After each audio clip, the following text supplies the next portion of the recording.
মা কুইজিনে স্বাগত। আজ তৈরি করতে চলেছি মিক্সড ভেজিটেবল উইন্টার স্পেশাল আচার। এই মিক্সড ভেজিটেবল আচারের জন্য আমি কি কি ভেজিটেবল নিয়েছি সেটা একটু দেখুন।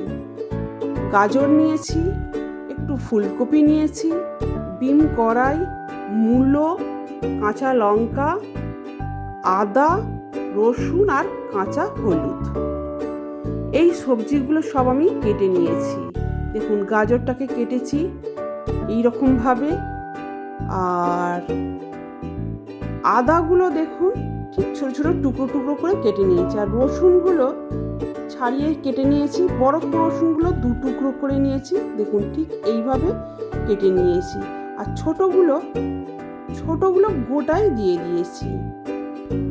আর কাঁচা লঙ্কাগুলো দেখুন, এই কাঁচা লঙ্কাগুলো আমি ভেঙে 2 টুকরো করে নিয়েছি ঠিক একই রকম। আর মূলোগুলো ঠিক একই আকারে গাজরের মাপে কেটে নিয়েছি। কাঁচা হলুদগুলো আদার মতনই লম্বা লম্বা টুকরো করে নিয়েছি। আর বিম কড়াইগুলো ঠিক এইভাবে কেটে নিয়েছি। আর ফুলকপিগুলো ছোট ছোট টুকরো করে নিয়েছি। এইভাবে আমি সব ভেজিটেবলগুলো কেটে নিয়েছি। ওভেনে একটা কড়া বসালাম, কড়াটা গরম হয়ে গেছে। এবার এতে আমি পাঁচফোড়ন দিচ্ছি 3 চামচ, আর 1 চামচ জিরে, আর 1 চামচ ধনে, গোটা ধনে, আর 1 চামচ মৌরি দিলাম, আর 3 চামচ সর্ষে দিলাম।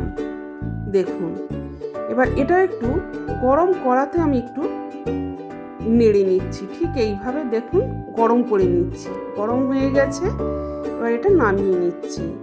দেখুন এবার এখানে একটা মিক্সিং বোল নিলাম। এই মিক্সিং বোলে এই মশলাগুলো একটু গ্রাইন্ড করে নেব।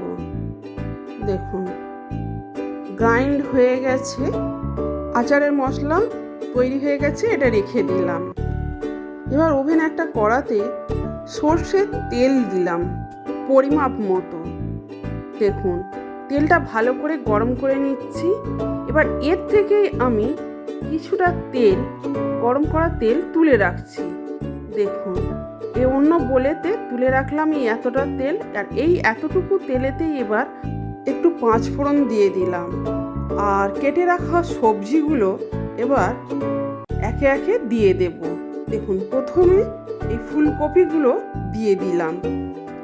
এবার কেটে রাখা গাজরগুলো সব দিয়ে দিচ্ছি, বিম কড়াইও দিয়ে দিলাম।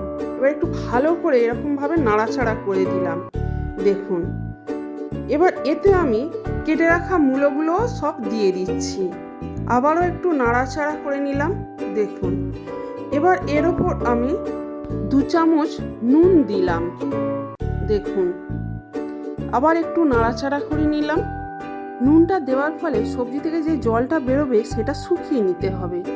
দেখুন এবার আদাগুলো তুলে দিলাম, আর কাঁচা হলুদটাও দিয়ে দিলাম, আবার একটু নাড়াচাড়া করে দিলাম। দেখুন এইভাবে নাড়াচাড়া করে নিলাম। এবার রসুনগুলোও তুলে দিলাম। দেখুন আবার একটু ভালো করে নাড়াচাড়া করে নিতে হবে। এর থেকে যে জলটা বেরোবে, সবজিতে যে জলটুকু থাকে সেই জলটা পুরোটা শুকিয়ে নিতে হবে। এবার 1 চামচ হলুদ গুঁড়ো দিলাম, 1 চামচ লঙ্কা গুঁড়ো দিলাম, আর এই যে মশলাটা তৈরি করে রেখেছিলাম আচারের মশলা, এটাও এর ওপর ছড়িয়ে দিলাম। এবারে সব মশলাগুলো দিয়ে সবজিগুলো ভালো করে একটু ভাজা ভাজা করে নিতে হবে। দেখুন একদম শুকনো করে নিতে হবে। দেখুন কতটা পরিমাণ জল বেরিয়েছিল, সব শুকনো হচ্ছে। এবার এতে আমি আমচুর গুঁড়ো দিয়ে দিলাম 3 চামচ। এবার ভালো করে আবারও নাড়াচাড়া করব। দেখুন কীরকম শুকনো হয়ে গেছে। এবার এতে আমি কাঁচা লঙ্কাগুলো সব দিয়ে দিলাম, আবারও একটু নাড়াচাড়া করে নিচ্ছি। আমাদের সোশ্যাল মিডিয়ার সাথে কানেক্টেড হতে গেলে ডেসক্রিপশানে দেওয়া লিঙ্কগুলিতে গিয়ে পেজগুলি ফলো করে দেবেন। দেখুন সবজিটা একদম পুরোপুরি শুকনো হয়ে গেছে। সবজি থেকে যতটা পরিমাণ জল বেরিয়েছিল সেই জলটা পুরোপুরি দেখুন টোটালি শুকিয়ে গেছে। এবার এতে আমি এই ভিনিগার 1 চামচ দিয়ে দিচ্ছি। ভিনিগারটা দেওয়ার কারণ হলো সবজিগুলো নরম হবে, আর আচারটা অনেক দিন পর্যন্ত স্টোর করে রেখে খেতে পারবেন, নষ্ট হবে না। দেখুন আরেকটু এবার নাড়াচাড়া করে নিচ্ছি, তৈরি হয়েই এসেছে। এবার এটা আমি রেখে দিলাম, এতে যে তেলটা গরম করে রেখেছিলাম এই তেলটা এতে এবার ঢেলে দিচ্ছি। দেখুন আবারও একটু আমি নাড়াচাড়া করে নিচ্ছি।